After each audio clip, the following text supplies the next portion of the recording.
আসলে সমাজের জন্য কিছু করা, আমরা কিন্তু কেউ পৃথিবীতে বাঁচবো না।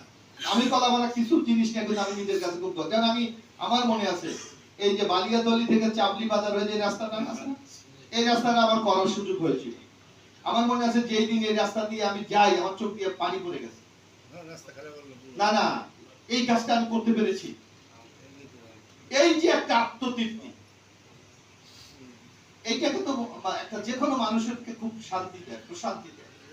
এই যে কলাপাড়ার আমি কিছু কিছু জিনিসকে আমি গর্ব করি, কারণ আমি স্টুডেন্ট ছিলাম, গোলাম মোস্তফা স্যার ছিল, ডিগ্রি সেন্টার ছিল না, আমাকে গিয়ে তখন আমি মনে আছে ইউনিভার্সিটি সমাজসেবা সম্পাদক বলছিল আমার এখানে সেন্টার করে দিতে হবে, ইনশাআল্লাহ এখন ডিগ্রি পরীক্ষা দেয়।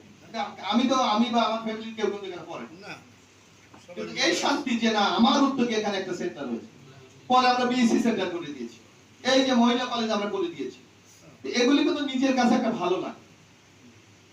আমি শহীদ সাহেবকে অনুরোধ করবো যে আল্লাহ তাআলা ই করবে, পুরস্কার দেবে, সেটা তার ব্যাপার, কিন্তু আমরা যে যেখানে আছি আমরা আমাদের মতো যদি কাজগুলি করতে পারি তাহলে কিন্তু এই জনপদের চেহারাটা চেঞ্জ করে দেওয়া সম্ভব। আপনি আমার মানে হাসপাতালের উদ্যোগ গ্রহণ করেন, আমরা আশা করি ইনশাআল্লাহ সর্বতোভাবে যারা যারা জমি দান করতে চাচ্ছেন এগুলো একটা ইম্পর্টেন্ট ব্যাপার, কারণ কলাপাড়া জমির দাম কিন্তু অনেক বেড়ে গেছে। সুতরাং যারা দিতে চায় আমি মনে করি খুব একটা ভালো উদ্যোগ। আমার মনে হয় আপনি প্রক্রিয়া শুরু করেন। আমাদের এখানে সভাপতি সহ আমাদের বিশেষ করে সাংবাদিক বন্ধুরা আছে, কলাপাড়ার যে কোনো পজিটিভ কাজে কিন্তু তারা খুব সাপোর্ট করে, খুবই সাপোর্ট করে। এই যেমন আজকে অনুষ্ঠানটা যখন টিপু আমাকে বললেন, দেখেন আমি মনে করি যে কোনো একটা জনপদের একটা দায়িত্বশীল নাগরিকের সবচেয়ে দেশপ্রেমের বড় দৃষ্টান্ত। ইনশাআল্লাহ আমরা পারবো, আমি আশাবাদী। কথা বেশি বাড়াবো না, আমি শহীদুল ইসলাম সাহেবকে আবারও আমি ধন্যবাদ জানাচ্ছি, কলাপাড়া মানুষের পক্ষ থেকে তাকে ধন্যবাদ জানাচ্ছি। এই প্রক্রিয়া যেন অব্যাহত থাকে এবং অন্য যে কাজগুলি আছে, যারা আপনারা সরকারি কর্মকর্তা আছেন, আমরা কিন্তু যারা মানে পাবলিক বলি আমরা কিন্তু অনেক সময় অনেক প্রসেস জানি, অনেক সিস্টেম আমরা জানি না যে কিভাবে কাজগুলি করতে হয়। যেমন আমি মনে আছে আমার ওই যে নির্বাচনের সময় আমি কমিউনিয়ন করেছিলাম যে বেশ কিছু রাস্তা আমরা করে দেবো। আপনি দেখেন নির্বাচনের পর এক কর্মকর্তা আমার ৩-৪ প্রজেক্ট থেকে কাটছাট করে আমাকে কিন্তু ৫ কোটি টাকা দিয়ে দিয়েছে।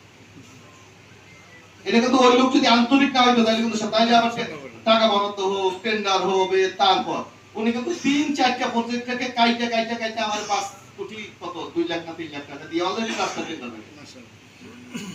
অর্থাৎ এটা হলো যারা যে কাজগুলি করে তারা যদি আমাদেরকে সহায়তা করে তাহলে সবচেয়ে বেশি সহজ হবে।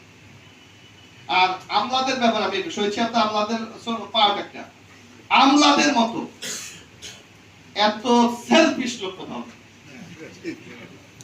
ওনার যদি স্বার্থ হয় উনি ওই যেখানে গাড়ি চলে না ওই জায়গা দিয়ে উনি গাড়ি চালাই দেবেন। আর ওনার যদি স্বার্থ না হয়, যদি আমরা সঠিক রাস্তা থাকে কইবো যে এটা বহু সমস্যা আছে, এটা প্ল্যানের সমস্যা আছে, এটা ফান্ডিং নাই, এটা সরকার ভাবে করা যাচ্ছে না। আমি তো দেখেছি, আমি অনেকে মনে করে এমপি মন্ত্রী হইলেই মানে সে বিরাট ক্ষমতাশালী।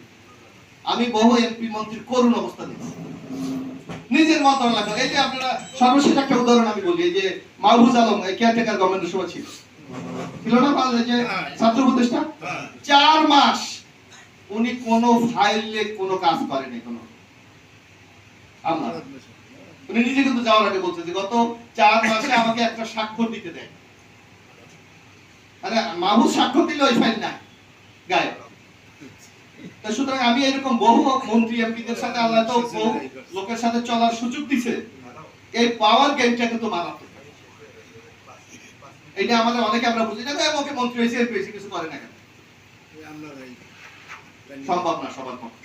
তো কথা আর বেশি বাড়াবো না, আমি শহীদ সাহেবকে ধন্যবাদ জানাচ্ছি এবং যারা উপকার করি আজকে অর্থাৎ যারা হুইলচেয়ার পাবেন তাদেরকেও ধন্যবাদ জানাচ্ছি। এবং এই প্রক্রিয়া সমাজসেবা থেকে শুরু করে আমাদের উপজেলা প্রশাসন আছে, আমরা যত অসহায় দুস্থ মানুষকে সহায়তা করতে পারি ইনশাআল্লাহ আল্লাহর কাছে আমরা ভালো থাকি। আমি আবারও আমার সেক্রেটারি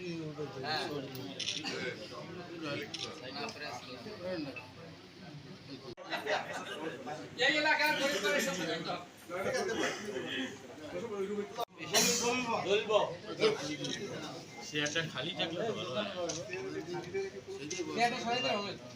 বাংলাদেশের যত সমাজসেবা যত প্রাতিষ্ঠানিক সেবা আছে সবগুলো সে দেয়। তার বিশ্বাস আপনাদের দুইজনের সমন্বিত প্রচেষ্টায় কলাপাড়ায় সমাজসেবা সম্পর্কিত আর কোনো সমস্যা থাকবে না।